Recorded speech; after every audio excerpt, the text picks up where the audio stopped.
Assalamualaikum warahmatullahi wabarakatuh. Perkenalkan, kami dari kelompok 2 yang beranggotakan saya Genis Belestelvia dengan NIM V07230333. Saya Azhara Karunisa Putri Madoni dengan NIM V07230313. Saya Laila Abdurrahmania dengan NIM V0723043043. Saya Mesya Purwanto dengan NIM V07233051. Pada kesempatan kali ini kami akan menganalisis dan mereview video mengenai agama menjamin kebahagiaan. Simak videonya ya.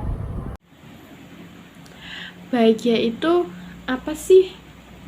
Banyak orang mencari kebahagiaan di tempat hiburan, rumah, keluarga, atau dengan beragama.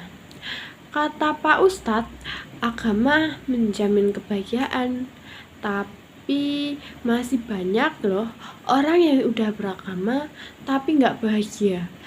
Terus siapa yang salah? Dia, agamanya, caranya beribadah, atau ibadahnya kurang khusyuk ya?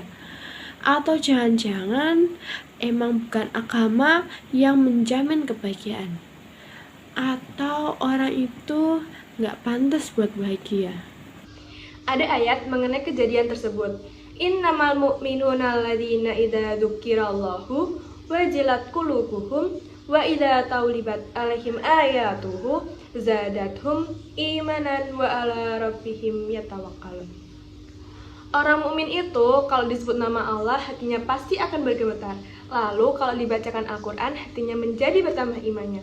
Ternyata juga dilihat dari hati ya teman-teman. Sehingga kalau kita benar-benar pengen jadi orang soleh itu, yang harus kita fokuskan dulu adalah bagaimana cara kita mensolehkan hati kita. Dan bahagia itu ternyata sangatlah sederhana. Bahagia itu ada di dalam hati kita. Oke, banyak teman, keluarga, harta, rumah, dicintai itu membuat semua dapat membuat kita bahagia. Tetapi, jika suatu saat Allah mencabut itu semua, apakah kalian tetap bahagia? Jawabannya adalah iya teman-teman. Karena janati guna, surga saya itu di sini, wa janati fi qalbi, surga saya ada di dalam hati saya. Janati guna bukan janati fi asabi, janati fi awali bukan janati fi baiti, tapi janati fi qalbi. Dulu ada seorang bapak bernama Bapak Tamiyah. Beliau mengatakan, surga saya itu ada di sini. Beliau dipenjara, dibiarkan kelaparan, bahkan mau dibunuh, tetapi beliau tetap bahagia.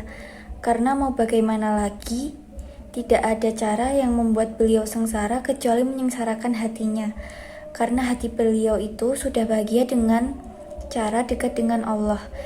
Dan Allah itu bersama kalian dimanapun kalian berada. Semoga kita dapat segera menemukan kebahagiaan kita masing-masing.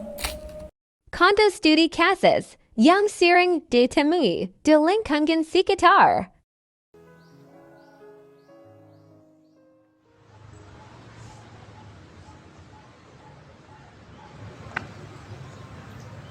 Capek mbak?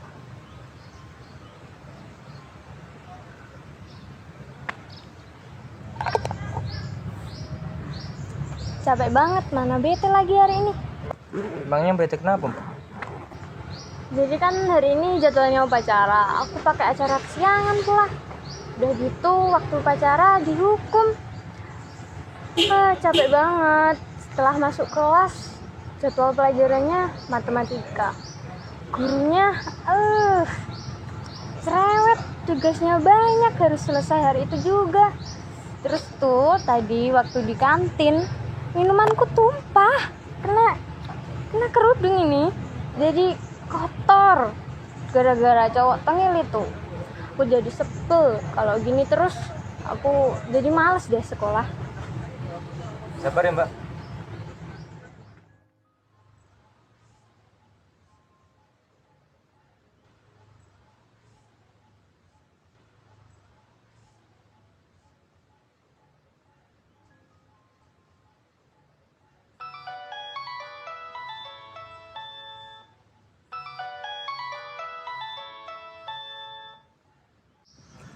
Halo. Nak, kamu ada di mana?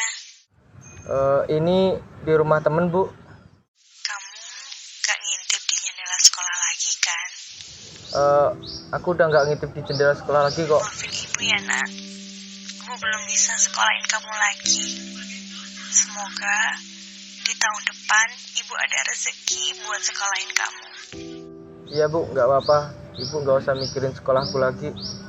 Yaudah, yang penting ibu mikirin keluarga aja. Ya udah, kamu cepat pulang Gi, bantuin ibu beresin kerupuk. Iya bu, ini mau pulang sekarang.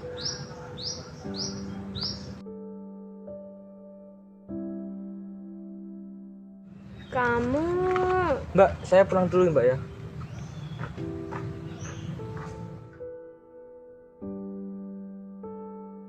Ternyata tanpa disadari, masih banyak ya di luar sana yang masih di bawah kita, yang tak bisa melanjutkan pendidikannya ke jenjang yang lebih tinggi seperti kita. Bahkan ada yang memiliki tekad yang sangat kuat untuk bersekolah, tetapi terpaksa harus berhenti bersekolah karena kondisi tertentu. Seharusnya aku harus pandai bersyukur karena bisa bersekolah. Masalah telat, guru yang cerewet, teman yang nakal, pelajaran yang sulit, atau apapun itu adalah hal yang biasa dan umum terjadi di lingkungan sekolah.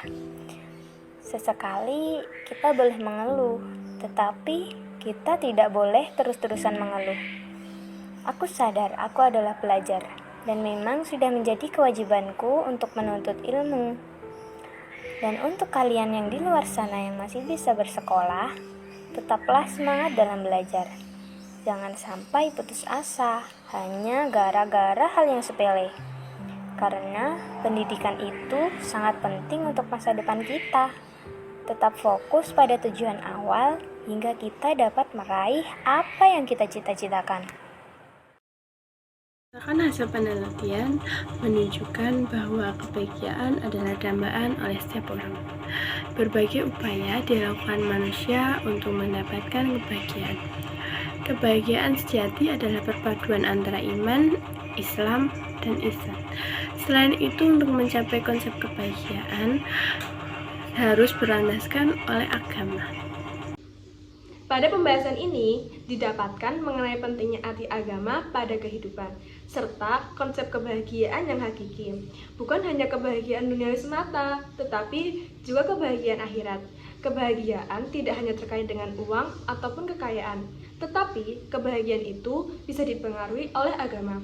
Agama mengajarkan kita untuk selalu berbuat baik dengan selalu berada pada jalan Allah Subhanahu wa Ta'ala. Banyak sumber pemikiran yang harus kita teladani untuk menuju kepada jalan kebahagiaan dalam beragama, dengan mempertimbangkan kajian dari para sumber yang diberikan. Penerapan mengenai kajian tersebut harus dilakukan. Setiap orang yang hidup di dunia ingin bahagia, damai, terbebas dari rasa takut dan cemas dalam menjalani kehidupannya.